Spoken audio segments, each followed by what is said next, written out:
ಬದುಕಿರುವುದು ಬಣ್ಣಿಸಲೆಂದು, ಬಣ್ಣಿಸಲೆಂದು ಬದುಕಿರುವುದು. ಈ ಜೀವನದ ಸುಂದರ ಕ್ಷಣವ ಬರೀ ಅನುಭವಿಸಿ ಕಳೆಯಲೇನು? ಇದಕ್ಕೂ ಮಿಗಿಲಾಗಿ ಏನು ಮಾಡಲು ಸಾಧ್ಯ? ಪದಕ್ಕೂ ಮಿಗಿಲು, ಅನುಭವಕ್ಕೂ ಸೊಗಸು. ನಾನು ಬರೆದ ಪುಟ್ಟ ಕವನ ಹೇಳುವುದೇನಂತ ಹೇಳಿದರೆ, ನಾನು ಬದುಕಿರುವುದು ಬಣ್ಣಿಸ್ಲಿಕ್ಕೋಸ್ಕರ, ಅಂದರೆ ಬರೀಲಿಕ್ಕೋಸ್ಕರನ ಅಥವಾ ವರ್ಣಿಸ್ಲಿಕ್ಕೋಸ್ಕರನ ಅಂತ ಹೇಳಿ, ನಂತರ ನಾನು ವರ್ಣಿಸ್ಲಿಕ್ಕೋಸ್ಕರನೇ ಬದುಕಿದ್ದೇನೋ ಏನೋ ಅನ್ನುವ ರೀತಿ ಕ್ವಶನ್ ಮಾರ್ಕ್. ದೆನ್ ಈ ಒಂದು ಸುಂದರವಾದ ಕ್ಷಣ ಇದೆಯಲ್ವ ಜೀವನದಲ್ಲಿ, ಅದನ್ನು ನಾನು ಬರೀ ಕಲಿಬೇಕಾ, ಎಂಜಾಯ್ ಮಾಡಬೇಕಾ ಅನ್ನೋದು ಒಂದು ಕಡೆ ಆದರೆ, ಇನ್ನೊಂದು ಕಡೆ ಇದನ್ನು ಬಿಟ್ಟು ಏನು ಮಾಡಲಿಕ್ಕೆ ಸಾಧ್ಯ ನಮ್ಮಿಂದ, ಜಸ್ಟ್ ಅನುಭವವನ್ನು ಪಡ್ಕೊಳ್ಬೇಕು, ಎಕ್ಸ್ಪೀರಿಯನ್ಸ್ ಮಾಡಬೇಕು ಅಂತ ಹೇಳ್ತಾ ಇದ್ದೇನೆ. ದೆನ್ ಪದಕ್ಕೂ ಮಿಗಿಲಾಗಿದೆ ಅಂತ ಹೇಳಿದರೆ, ನಾವು ಪದಗಳಲ್ಲಿ ಈ ಒಂದು ಎಕ್ಸ್ಪೀರಿಯನ್ಸನ್ನು ಹೇಳಲಿಕ್ಕೆ ಸಾಧ್ಯ ಇಲ್ಲ, ಅದನ್ನು ಜಸ್ಟ್ ಎಕ್ಸ್ಪೀರಿಯನ್ಸ್ ಮಾಡಬೇಕು ಅಂತ ನಾನು ಎಕ್ಸ್ಪ್ಲೈನ್ ಮಾಡಿದ್ದು. ಯಾಕೆ ಅಂತ ಹೇಳಿದರೆ, ಕೆಲವರಿಗೆ ನಾನು ಏನು ಹೇಳಿದೆ ಅನ್ನೋದು ಅಷ್ಟು ಸ್ಪಷ್ಟವಾಗಿ ಅರ್ಥ ಆಗೋದಿಲ್ಲ. ಸೊ ಹಾಗಾಗಿ ಈ ರೀತಿಯ ಒಂದು ಉದ್ದೇಶದಿಂದ ನಾನು ಈ ರೀತಿಯ ಪದಗಳನ್ನು ಪ್ರಯೋಗಿಸಿದೆ ಅಂತ ಹೇಳುವ ಕಾರಣಕ್ಕೆ ಈ ರೀತಿಯಾಗಿ ಎಕ್ಸ್ಪ್ಲೈನ್ ಮಾಡಿದೆ. ಇದರಿಂದಾಗಿ ಅರ್ಥ ಆದವರಿಗೂ ಸರಿಯಾಗಿ ಅರ್ಥ ಆಗ್ತದೆ, ಅರ್ಥ ಆಗದಿದ್ದವರಿಗೂ ಕೂಡ ಅರ್ಥ ಆಗ್ತದೆ ಎಂಬ ಕಾರಣಕ್ಕೆ. ಇದು ಅರ್ಥ ಆಗಲಿಲ್ಲ ಅಂತ ಹೇಳಿದರೆ ನೀವೇ ಮತ್ತೊಮ್ಮೆ ಅರ್ಥ ಮಾಡಿಕೊಂಡು ನನ್ನ ಬಳಿಗೆ ಅರ್ಥ ಆಯಿತು ಅಂತ ಹೇಳಿ, ಆಯಿತಾ? ಖಂಡಿತ ಇದು ಅರ್ಥ ಆಯ್ತಾ ಇಲ್ವಾ ನನಗಂತೂ ಗೊತ್ತಿಲ್ಲ. ನೆಕ್ಸ್ಟ್ ಕಂಟಿನ್ಯೂ ಮಾಡೋಣ ನಮ್ಮ ವಿಡಿಯೋವನ್ನು. Hello everyone, welcome back to my channel. ನಾನು ನಿಮ್ಮ ಪ್ರೀತಿಯ ಚೈತ್ರ ಆರ್ದೇವಾಡಿಗ ಮಾತಾಡ್ತಾ ಇರೋದು. ಉಜಿರೆಯಲ್ಲಿ ರೇಣುತಾನ್ ಇತ್ತು. ಸೊ ಹಾಗಾಗಿ 5 ಕಿಲೋಮೀಟರ್ ಓಡಿದ್ದು ಆ್ಯಂಡ್ ಓಡಿ ಬಂದ ಮೇಲಂತೂ ಡ್ಯಾನ್ಸ್ ಮಾಡಿದ್ದು ತುಂಬ ಅಂದರೆ ತುಂಬಾ ಎಂಜಾಯ್ ಮಾಡಿದೆ ಅಂತಲೇ ಹೇಳ್ಬೋದು. ಆ ಕೆಸರಲ್ಲೆಲ್ಲ ಪಚ ಪಚ ಅಂತ ಹೇಳಿ ತಿಳ್ಕೊಂಡು ತುಂಬಾ ಎಂಜಾಯ್ ಮಾಡಿದೆ ಅಂತಲೇ ಹೇಳ್ಬೋದು. ನಾನು ಅಂದ್ಕೊಂಡಿರಲಿಲ್ಲ 5 ಕಿಲೋಮೀಟ್ರ್ ಈ ರೀತಿಯಾಗಿ ಓಡ್ತೇನೆ ಅಂತ ಹೇಳಿ. ತುಂಬ ಹಿಂದೆ ಇದ್ದೆ ಫಸ್ಟಿಗೆ, ಯಾಕಂತ ಹೇಳಿದರೆ ಒಮ್ಮೆಗೆ ಎಲ್ಲರನ್ನು ಬಿಡುವಾಗ ನಾನು ಸ್ವಲ್ಪ ಹಿಂದೆನೇ ಇದ್ದೆ. ಆ್ಯಂಡ್ ನಂತರ ಓಡಿ ಸಾಧಾರಣ ಮುಂದೆ ಬಂದೆ ಅಂತಲೇ ಹೇಳ್ಬೋದು. ನಾನು ಕೊನೆವರೆಗೂ ಅಂದ್ಕೊಂಡಿದ್ದೆ ಒಂದು 3rd ಆದರೂ ಬರ್ಬೋದು ಅಂತೇಳಿ. ಆ್ಯಂಡ್ ಅಲ್ಲಿ ನೋಡುವಾಗ ಆಲ್ರೆಡಿ ಸ್ಪೋರ್ಟ್ಸ್ ಪರ್ಸನ್ಸ್ಗಳಿದ್ದಾರಲ್ಲ, ಸೊ ಅವರು ಹೋಗಿ ಆಗಿತ್ತು ಅಂತೇಳಿ ಮತ್ತೆ ಗೊತ್ತಾಯಿತು. ಹೋದದಕ್ಕೆ ನನಗೊಂದು ಸರ್ಟಿಫಿಕೇಟ್, ಹಾಗೆಯೇ ಒಂದು ಮೆಡಲ್, ಹಾಗೆಯೇ ಒಂದು ಫ್ರೀಯಾಗಿ ಕ್ಯಾಪ್ ಸಿಕ್ತು ಅಂತಲೇ ಹೇಳ್ಬೋದು. ಇನ್ನು ಆಲ್ರೆಡಿ ನಾವು ಫೋಟೋಸ್ಗಳನ್ನೆಲ್ಲ ಕ್ಲಿಕ್ ಮಾಡಿ ತಿಂಡಿ ಹತ್ರ ಹೋಗುವಾಗ ತಿಂಡಿ ಖಾಲಿಯಾಗಿತ್ತಂತೆ, ಪಲಾವ್. ಸೊ ಅದಾದ ಮೇಲೆ ನಾವು ಸ್ವಲ್ಪ ಹೊತ್ತು ನಿಂತ್ವಿ. ಅಪ್ಪನ ಇನ್ಫ್ಲೂಯೆನ್ಸಿಂದಾಗಿ ಮತ್ತೊಮ್ಮೆ ನಾವು 3 ಜನ ಬೇರೆ ತಿಂಡಿಯನ್ನು ತಿಂದು ಬಂದ್ವಿ. ಬ್ಯಾಂಗಲ್ ಸ್ಟ್ಯಾಂಡ್ ಅನ್ನುವಂತಹದ್ದು ಆ ಕಡೆ ಸೈಡಿನ ರೂಮ್ನಲ್ಲಿತ್ತು. ಸೊ ನನ್ನ ರೂಮಲ್ಲಿ ಹಾಕಲಿರಲಿಲ್ಲ, ಯಾಕಂತ ಹೇಳಿದರೆ ಮೆಸ್ಸೇ ಕಾಣಬಾರ್ದು ಎಂಬ ಕಾರಣಕ್ಕೆ. ನಂತರ ಐಡಿಯಾ ಬಂತು, ಸೊ ಇಲ್ಲೇ ಹಾಕಿದರೆ ಡ್ರೆಸ್ಸಿಂಗ್ ಟೇಬಲ್ ಹತ್ತಿರ ಚೆನ್ನಾಗಿರುತ್ತೆ ಅಂತ ಹೇಳಿ ಅಲ್ಲೇ ಅರೇಂಜ್ಮೆಂಟ್ ಮಾಡಿದೆ. ಆ್ಯಂಡ್ ಅಪ್ಪಂದು ಒಂದು ಹೊಸ ಮೊಬೈಲ್ ತಗೊಂಡ್ವಿ, ಸೊ ಬ್ಲೂ ಕಲರ್ ಇದು. ಆ್ಯಂಡ್ ಅದಕ್ಕೂ ಮುಂಚೆ ಆನ್ಲೈನಲ್ಲಿ ಪರ್ಚೇಸ್ ಮಾಡಿದ ಮೊಬೈಲ್ ಲಾಟ್ ಕೊಟ್ಟು ಧರ್ಮಕ್ಕೆ ಹಣ ವೇಸ್ಟ್ ಆಯಿತು ಅಂತ ಹೇಳಿ ಆಯಿತು. ನಂತರ ಪಾನಿಪುರಿ ಕೂಡ ತಿನ್ನೋಕ್ಕೆ ಹೋಗಿದ್ದೆ, ತುಂಬ ದಿನ ಆಗಿತ್ತಲ್ಲ. ಸೊ ಹಾಗಾಗಿ ಪೇಟೆಗೆ ಹೋದಾಗೆಲ್ಲ ಈ ರೀತಿಯಾಗಿ ಮಸಾಲೆ ಪುರಿ, ಪಾನಿಪುರಿ ತಿಂತಾ ಇದ್ದರೆ ಏನೋ ಒಂಥರ ಖುಷಿ ಅಂತಲೇ ಹೇಳ್ಬೋದು. ಇನ್ನೇನಿದೆ, ನನ್ನ 3 ನಾಯಿ ಮರಿಗಳು ನೋಡಿ ಎಷ್ಟು ಚೆನ್ನಾಗಿ ಆಟ ಆಡ್ತಾ ಇದೆ ಅಂತ. ಅವರು ಇದ್ದಾಗ ಅಂತೂ ಬೋರೇ ಆಗ್ತಾ ಇರಲಿಲ್ಲ.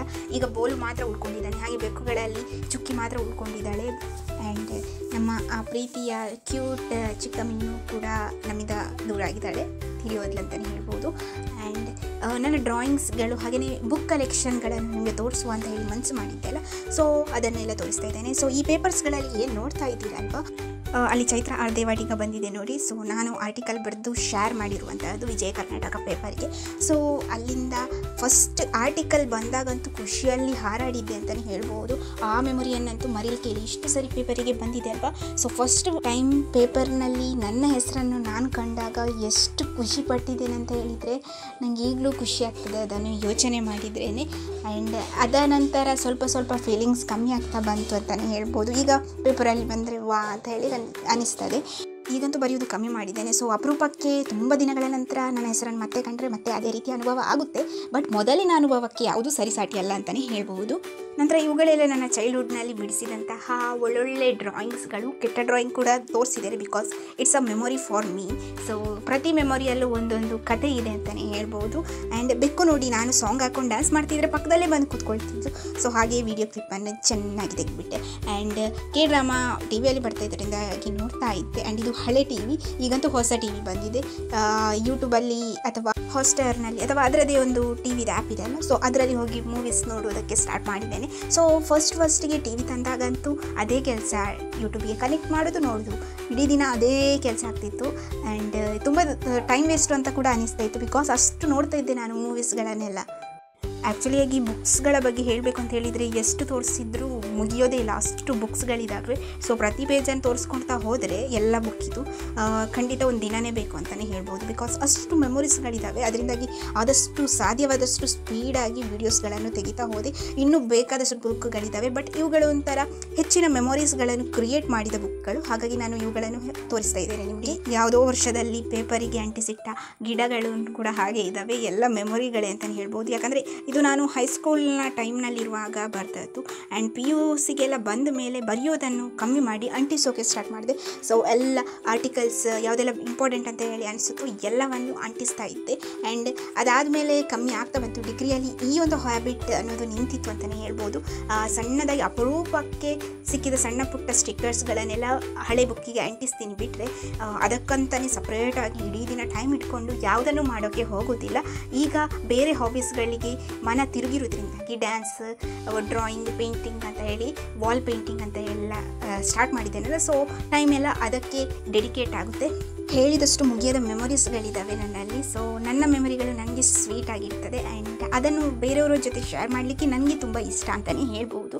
ಅದರಿಂದಾಗಿ ಈ ರೀತಿಯ ಸಣ್ಣ ಪುಟ್ಟ ವೀಡಿಯೋಸ್ ಮಾಡೋದಾಗಿರ್ಬೋದು, ನನ್ನ ವಸ್ತುಗಳ ಬಗ್ಗೆ ಎಕ್ಸ್ಪ್ಲೈನ್ ಮಾಡೋದಾಗಿರ್ಬೋದು ಮಾಡಿದಾಗ ನನಗೊಂಥರ ಖುಷಿ, ತೃಪ್ತಿ, ಸ್ಯಾಟಿಸ್ಫ್ಯಾಕ್ಷನ್ ಸಿಗ್ತದೆ. ಸೊ ಹಾಗಾಗಿ ನಾನು ಹೇಳ್ತಾ ಇರೋದು, ಪ್ರತಿಯೊಂದು ಹಾಬೀಸನ್ನು ಸ್ಟಾರ್ಟ್ ಮಾಡುವಾಗ ಇಷ್ಟದಿಂದ ಸ್ಟಾರ್ಟ್ ಮಾಡ್ತೇನೆ. ದೆನ್ ಅದು ಪ್ರಾಕ್ಟೀಸ್ ಆಗ್ತಾ ಆಗ್ತಾ ಅದರಲ್ಲಿ ಎಕ್ಸ್ಪರ್ಟ್ ಆಗಿ ಬಿಡ್ತೇನೆ. ಅದಂತೂ ಖಂಡಿತ ನನಗೆ ಭರವಸೆ ಇದೆ. ಆದರೂ ಕೂಡ ಎಷ್ಟೇ ನಾನು ಎಕ್ಸ್ಪರ್ಟ್ ಆದರೂ ಕೂಡ ನನಗೆ ಸ್ಯಾಟಿಸ್ಫ್ಯಾಕ್ಷನ್ ಅನ್ನೋದೇ ಇರಲ್ಲ. ಈಗ ಡ್ಯಾನ್ಸ್ ಮಾಡ್ತಾ ಇದ್ದರೆ ಕೂಡ ಅಷ್ಟೇ, ಇನ್ನೂ ಚೆನ್ನಾಗಿ ಮಾಡಬೇಕಿತ್ತು, ಇನ್ನೂ ಚೆನ್ನಾಗಿ ಹ್ಯಾಂಡ್ ಮೂವ್ಮೆಂಟ್ ಕೊಡಬೇಕಿತ್ತು, ಅದೇ ಥಿಂಕಿಂಗಲ್ಲಿ ಇರ್ತೇನೆ. ಯಾರು ಏನು ಹೊಗಳಿದ್ರು ಕೂಡ ನನ್ನದೊಂಥರ ಫೀಲಿಂಗ್ ಬೇರೆನೇ ಇರ್ತದೆ. ಸೊ ಇನ್ನೂ ಸ್ವಲ್ಪ ಚೆಂದ ಮಾಡಬೇಕಿತ್ತು, ಇನ್ನೂ ಸ್ವಲ್ಪ ಚೆಂದ ಮಾಡಬೇಕಿತ್ತು ಅಂತ ಹೇಳಿ ಒಂದು ಲೆಕ್ಕದಲ್ಲಿ ಹೇಳಬೇಕು ಅಂತ ಹೇಳಿದರೆ ಸ್ಯಾಟಿಸ್ಫ್ಯಾಕ್ಷನ್ ಇಲ್ಲದ ಲೈಫು ಏನು ತಾನೇ ಚೆಂದ ಅಂತಲೇ ಹೇಳ್ಬೋದು. ಯಾವಾಗ ಯಾವ ವಸ್ತುವಿನಲ್ಲೇ ಆಗಲಿ ಸ್ಯಾಟಿಸ್ಫ್ಯಾಕ್ಷನ್, ತೃಪ್ತಿಯನ್ನು ಪಡ್ತೇವೋ ಆಗ ನಾವು ಖುಷಿಯಾಗಿರಲಿಕ್ಕೆ ಸಾಧ್ಯ ಆಗ್ತದೆ.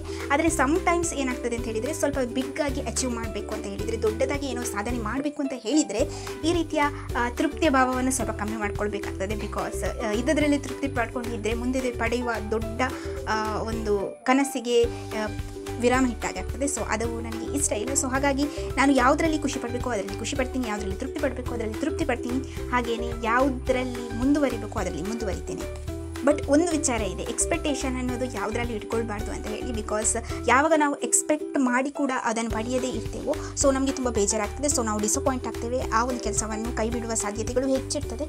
ಹಾಗಾಗಿ ನಾನು ಈ ರೀತಿಯ ಒಂದು ಎಕ್ಸ್ಪೆಕ್ಟೇಷನ್ನಿಂದ ಹಿಂದೆ ಉಳಿಲಿಕ್ಕೆ ಇಷ್ಟಪಡ್ತೇನೆ. ಬಟ್ ಅಲ್ಲೂ ಒಂದು ವಿಚಾರ ಇದೆ, ಯಾವುದೇ ಆದರೂ ನೀಟಾಗಿ ಆಗಬೇಕು, ಪರ್ಫೆಕ್ಟಾಗಿ ಆಗಬೇಕು ಅಂತ ಹೇಳಿ ಕೂಡ ಥಿಂಕ್ ಮಾಡ್ತೇನೆ.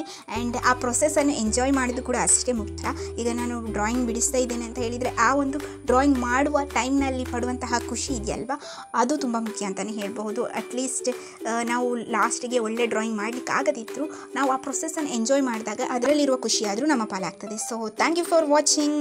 Take care guys.